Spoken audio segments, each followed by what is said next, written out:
વિસાવદરના 2 booth ઉપર છે કાલે ફરીથી મતદાન થશે એવા મોટા સમાચાર મળી રહ્યા છે।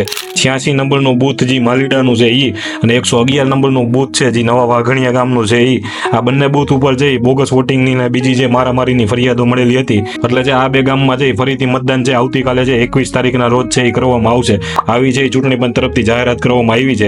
એટલે ખાસ ચૂંટણી પંચને એ કહેવું તો બીજા પણ ઘણા ગામોમાં છે બોગસમાં વોટિંગની છે ફરિયાદ મળેલી છે, જેમાં છે ગોપાલભાઈ રજૂઆત પણ કરેલી છે। તો આ બધા ગામોના સીસીટીવી પણ છે એ ગોપાલભાઈને બતાવવામાં આવે, નકર પછી છે તમારે કોર્ટમાં જે આ સીસીટીવી સબમિટ કરવા જોશે અને ત્યારે આબરૂ જશે।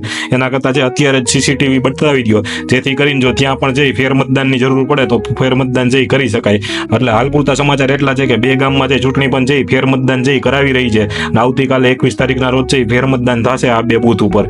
પણ જે બાકીના જે બૂથ છે એ રહી ન જાય, આનું છે ખાસ ધ્યાન રાખજો। એટલે જનતાને ખાસ કહેવું તો જો આવી રીતે છે સક્ષમ ઉમેદવાર આવે તો આવું બધું પણ બની શકે। અને આ 2 બૂથ જેના પર કાલે મતદાન છે એ બંને બૂથની જનતાને મારે કહેવું હતું કે ગોપાલભાઈ છે એ જીતી રહ્યા છે અને ગોપાલભાઈની જીત માટે જ છે કાલે મતદાન કરજો। ધન્યવાદ। જય હિન્દ, જય ભારત।